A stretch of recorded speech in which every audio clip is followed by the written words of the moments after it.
5 برس پہلے جب میں 21 برس کی نوجوان لڑکی تھی تو انہی دنوں میں میٹرک کا امتحان پاس کر کے فارغ ہو گئی۔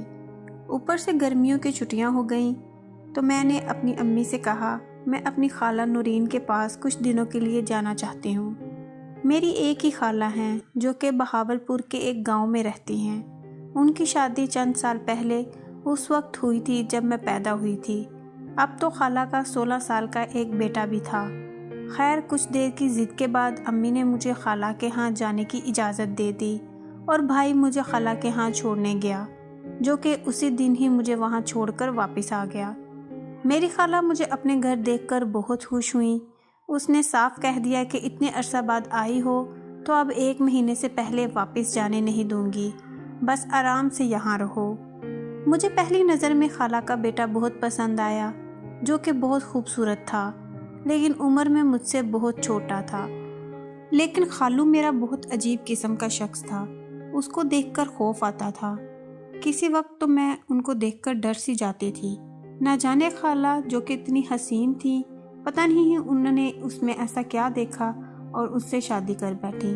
میری امی نے مجھے بتا رکھا تھا کہ آپ کے خالو نے گاؤں میں کچھ ایسے کام کر رکھے ہیں کہ انہیں خاندان کی خواتین منہ بھی نہیں لگاتیں ان کے کرتوتوں کی وجہ سے۔ چونکہ گرمیاں تھیں اس لیے خالہ اور خالو رات کو چھت پر سوتے تھے اور میں اور سلمان نیچے صحن میں پنکھا چلا کر ایک ہی چارپائی پر سو جایا کرتے تھے۔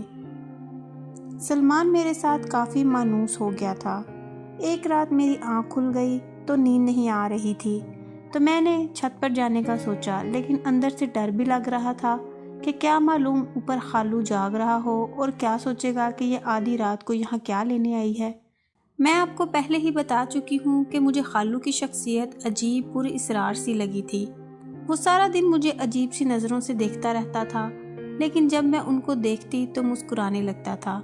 خالہ ان کے سامنے کم ہی بات کرتی تھی اور مجھے یوں معلوم ہوتا تھا کہ جیسے خالہ ان سے ڈرتی ہوں۔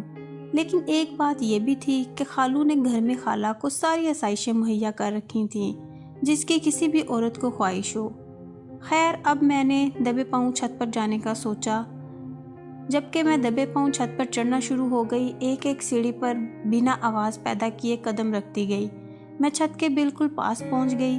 میں جیسے ہی چھت کے قریب پہنچی، میرے کانوں میں کچھ عجیب سی آوازیں پڑ رہی تھیں، جیسے کوئی تکلیف سے کرا رہا ہو، جیسے کوئی حیوان غرا رہا ہو، یا جیسے کوئی کسی چیز کو زور زور سے فرش پر رگڑ رہا ہو۔ میں پریشان ہو گئی کہ آخر چھت پر ایسا کیا ہو سکتا ہے۔ خیر میں نے ڈرتے ڈرتے سر اوپر نکال کر دیکھا تو چاند کی روشنی میں ایک عجیب منظر دیکھا۔ خالو چارپائی پر لیٹا تھا اور خالہ اس کے سر میں سرسوں کے تیل سے مالش کر رہی تھی۔ خالو کبھی منہ سے عجیب سی آواز نکالتا اور پھر خاموش ہو جاتا۔ میں یہ سب دیکھ کر بہت حیران ہوئی۔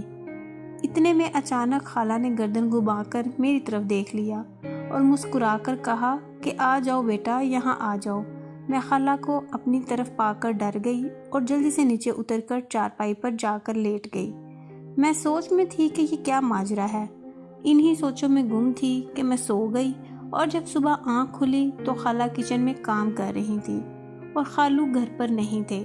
میں منہ ہاتھ دھو کر ان کے پاس چلی آئی اور وہ میرے لیے ناشتہ تیار کرنے لگی تو اچانک میرے ذہن میں رات والا منظر آ گیا۔ میں جھٹ سے ان سے سوال کر ڈالا۔ اس سے پہلے کہ میں کچھ بولتی، خالہ مجھے بتانے لگیں کہ ان کے سر میں عجیب سا درد اٹھتا ہے تو اسی وجہ سے میں ان کے سر میں تیل ڈال کر مساج کر دیتی ہوں۔ یہ سن کر مجھے انسان کی کرتوتوں اور پھر بے بسی پر رونا آ گیا کہ جب انسان کسی کو تکلیف دیتا ہے تو سمجھتا ہے کہ اس نے اوپر والے کی پکڑ میں کبھی آنا ہی نہیں ہے، اور جب کوئی پکڑ میں آتا ہے تو کہتا کہ مجھ پہ آزمائش آئی ہوئی ہے۔ یہ نہیں سوچتا کہ یہ آزمائش بھی اپنے ہی کرتوتوں کی وجہ سے ہے۔ یہ سن کر مجھے ترس آیا خالو پر اور ان سے ہمدردی ہو گئی، لیکن میں ان سے محتاط بھی زیادہ ہو گئی تھی کہ کیا معلوم وہ مجھے بھی اپنی ہوس کا نشانہ نہ بنا دے۔ پھر کچھ دن بڑی مشکل سے ڈر کر گزار کر واپس اپنے گھر آ گئی اور سکھ کا سانس لیا کہ شکر ہے میں تو ہوس کا نشانہ نہیں بنی۔